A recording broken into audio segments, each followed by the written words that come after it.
The rain hammered against the windows of my small apartment in Seattle, mirroring the storm raging inside me. My name is Silas, and until a few weeks ago I thought I had it all. A steady job as a landscape architect, a cozy home, and a wife, Willow, whom I adored. We'd been married for 7 years, a seemingly perfect partnership built on shared dreams and unwavering trust. Or so I thought. It started subtly, with Willow working late more often. She's a marketing manager for a tech company, and I initially attributed it to project deadlines. But then came the hushed phone calls taken in the other room, the password she suddenly put on her phone, and the way she flinched when I touched her. My gut churned with a suspicion I desperately tried to ignore. I loved Willow, and the thought of her betraying me was unbearable. One evening, Willow told me she had a conference out of state. "It's in Portland, Silas," she said, her eyes avoiding mine. "I'll be gone for 3 days. I'll miss you." I forced a smile, telling her to have a safe trip. But as soon as she left, a seed of doubt sprouted into a monstrous vine, choking my reason. I couldn't shake the feeling that something was terribly wrong. Against my better judgment, I decided to do something I never thought I was capable of. I snooped. I knew it was a violation of her privacy, but the anxiety was eating me alive. I started with her laptop. Nothing. Her drawers. Nothing. Finally, I found a burner phone hidden in the back of her closet, tucked away in an old shoebox. My hands trembled as I turned it on. It was password protected, but after a few tries, I managed to guess at our anniversary date. The messages were like a knife twisting in my heart. They were from someone named Jasper, filled with intimate details and promises of stolen moments. My vision blurred as I scrolled through weeks of their clandestine communication. Every word was a betrayal, every stolen kiss a dagger to my soul. The messages confirmed my worst fears. Willow was having an affair. I sank to the floor, the phone clattering beside me. The pain was physical, a crushing weight on my chest. How could she do this to me, to us? I replayed our years together in my mind, searching for clues I had missed, moments where the cracks in our foundation had started to appear. But all I could see were happy memories, shared laughter, and a love I believed was real. I spent the next few days in a daze, barely eating or sleeping. I couldn't bring myself to confront Willow. Part of me was still clinging to the hope that it was all a misunderstanding, a terrible dream I would soon wake up from. But the evidence was undeniable. When Willow returned from her conference, she seemed genuinely happy to see me. "I missed you so much," she said, wrapping her arms around me. I recoiled slightly, the scent of her perfume now tainted with deceit. I forced myself to act normal, to play along while I figured out what to do. That night I couldn't sleep. I lay in bed next to Willow, listening to her soft breathing, feeling like I was sharing my bed with a stranger. I got up and went to the living room, staring out at the city lights. The rain had stopped, but the sky was still heavy with clouds. I needed to know more. I needed to understand why. The next morning I decided to follow her.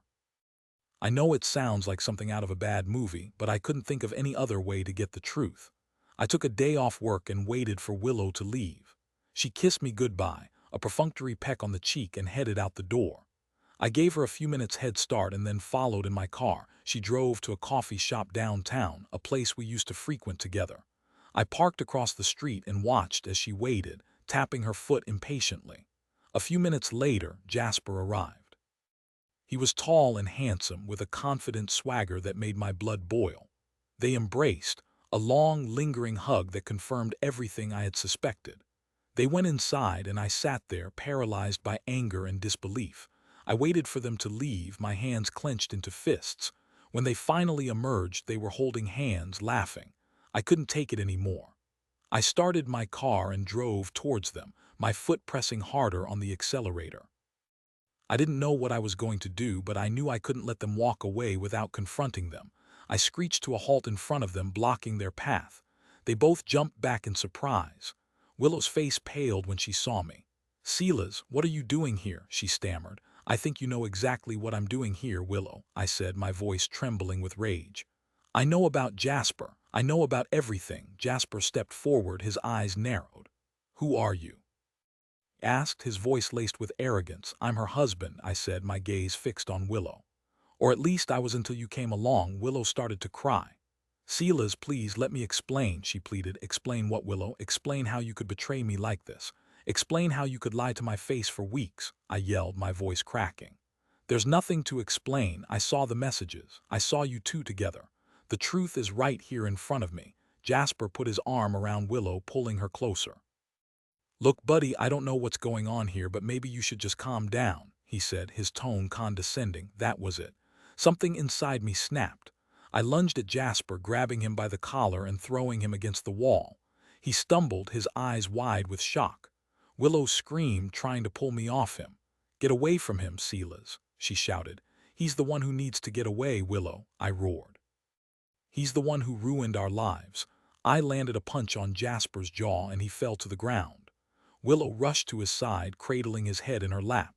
Silas, stop it. You're hurting him. I stood there, panting, looking down at them. The anger drained out of me, replaced by a profound sense of sadness. I had never been a violent person, but the betrayal had pushed me to the edge. I realized that I didn't want to be this person, this angry, broken man. I'm done, Willow, I said, my voice barely a whisper. I'm done with you. I'm done with this. I turned and walked away, leaving them there in the street. I didn't look back. I knew that my life would never be the same, but I also knew that I couldn't stay in a relationship built on lies and deceit. The divorce was messy and painful. Willow tried to apologize, to explain that she had made a mistake, that she still loved me. But the trust was broken, shattered beyond repair. I couldn't forgive her. I couldn't forget the image of her in Jasper's arms.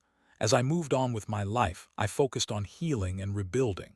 I threw myself into my work, spending hours designing beautiful landscapes, creating spaces where others could find peace and tranquility. I reconnected with old friends, rediscovered old hobbies, and slowly started to find joy again. About a year after the divorce, I received a letter from Willow. It was handwritten, filled with remorse and regret. She told me that her relationship with Jasper had ended badly, that he had been using her, that she had finally realized the mistake she had made. She asked for my forgiveness, not for her sake, but for mine. I sat with the letter for a long time, rereading it, trying to make sense of it all. Part of me wanted to dismiss it, to hold on to the anger and resentment. But another part of me, a small, ember-like part, felt a flicker of compassion. I knew that forgiveness wasn't about condoning her actions, but about freeing myself from the burden of hatred. I never responded to Willow's letter. I didn't need to. I had already forgiven her, not in my heart, but in my mind. I had accepted that what happened was in the past, and that I couldn't change it.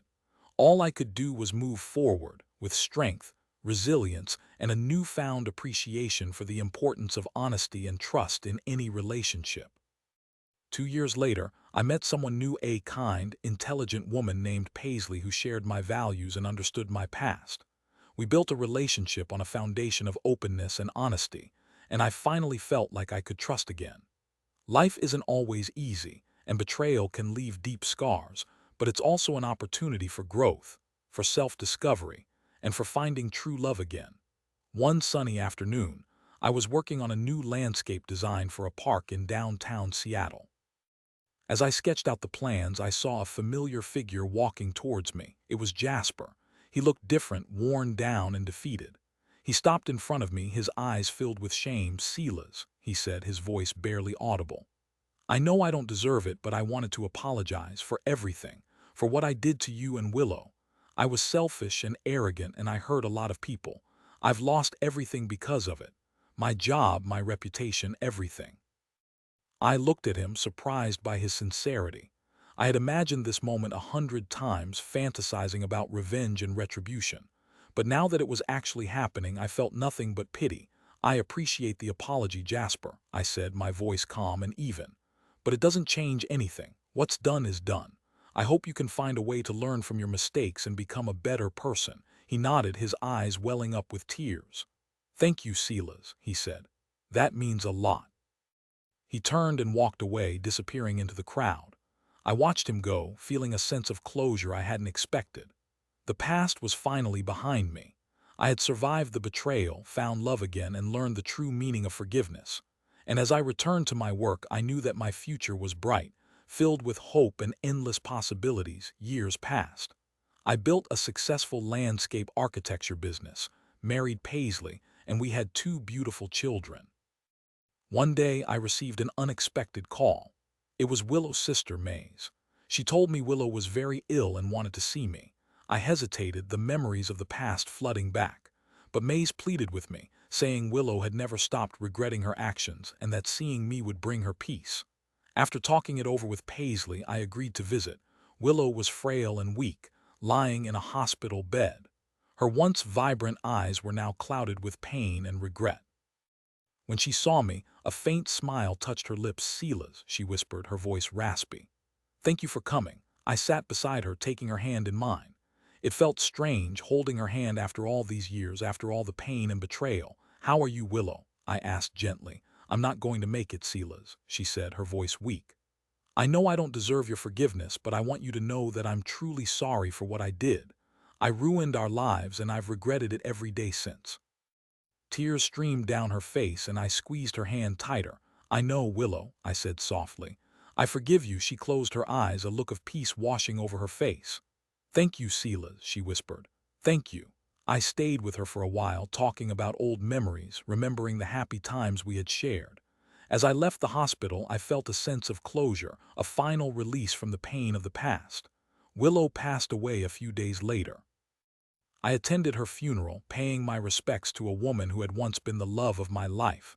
Betrayal is a cruel and devastating experience.